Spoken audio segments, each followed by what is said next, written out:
इस प्रॉब्लम की जो रूट कॉज थी उसकी स्टार्टिंग होती है बैक इन 1947 जब हमारा देश आज़ाद हुआ। उस टाइम पे one of the biggest problem जो इंडिया को फेस करनी थी वो थी हमारी एजुकेशन।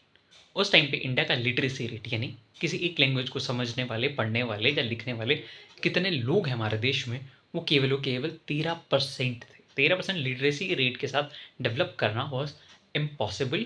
तो इंडिया को डेवलप करने के लिए इस लिटरेसी रेट को हाई करना बहुत इंपॉर्टेंट था। तो गवर्नमेंट ऑफ इंडिया ने स्टार्ट किए पैन इंडिया बिल्डिंग स्कूल्स बनाना। अब गवर्नमेंट ने ये जो स्कूल्स तो बना दिए, अब लिटरेसी रेट तो बढ़ना ही था।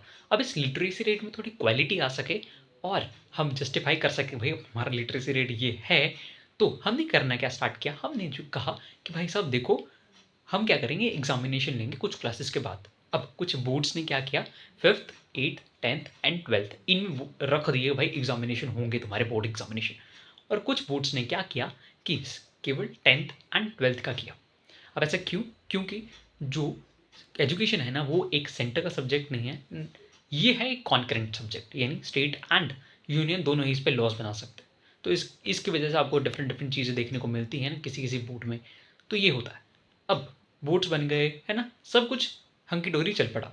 बट अब ये जो शुरुआत है ये होती है जब इंडिया खुला, इंडिया का प्राइवेटाइजेशन हुआ, लिक्विडाइजेशन हुआ, है ना, तब।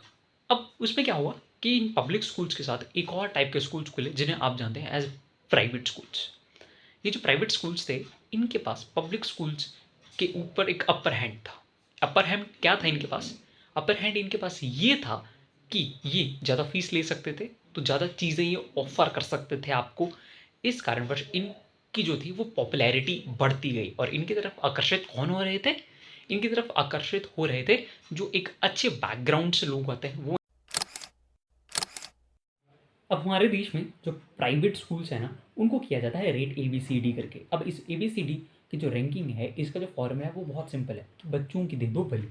अब बच्चों की बलि कैसे देनी है? इन स्कूल्स को अगर ए रैंक लाना है तो इनके ज़्यादा बच्चों को ज़्यादा स्कोर करना है। मतलब the higher the marks the students the more the valuable the school is.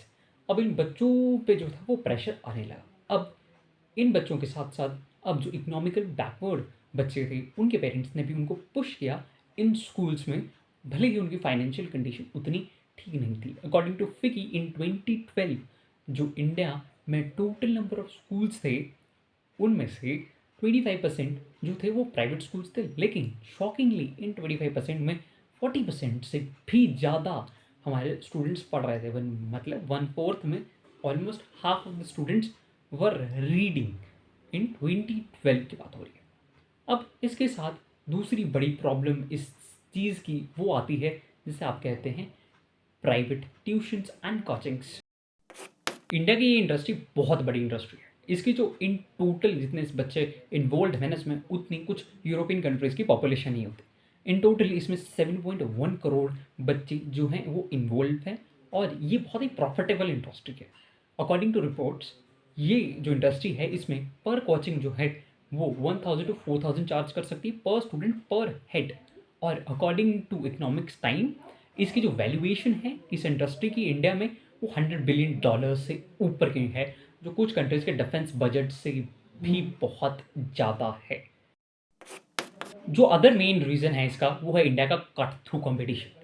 आप किसी भी यूनिवर्सिटी का एंट्रेंस एग्ज़ाम उठा कर देख लो या कोई भी एंट्रेंस एग्ज़ाम उठा के देख लो, कितने बच्चे इनरोल हो पाए उस एग्जामिनेशन के बाद, वो 3% से ऊपर नहीं रहेगा।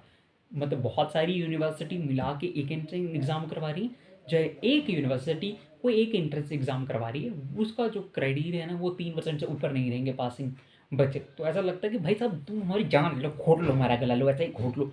एंड एग्ज़ाम लेके क्यों घोट रहे हो बच्चों का गला?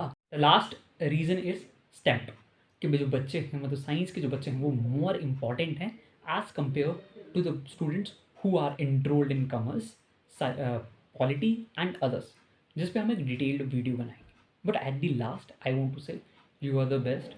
कोई भी स्ट्रीम चुनो, you can do anything in your life और marks are nothing more than a piece of paper at a point of time in life. Thank you. जय Hind, Vande Mataram. Subscribe the channel यार।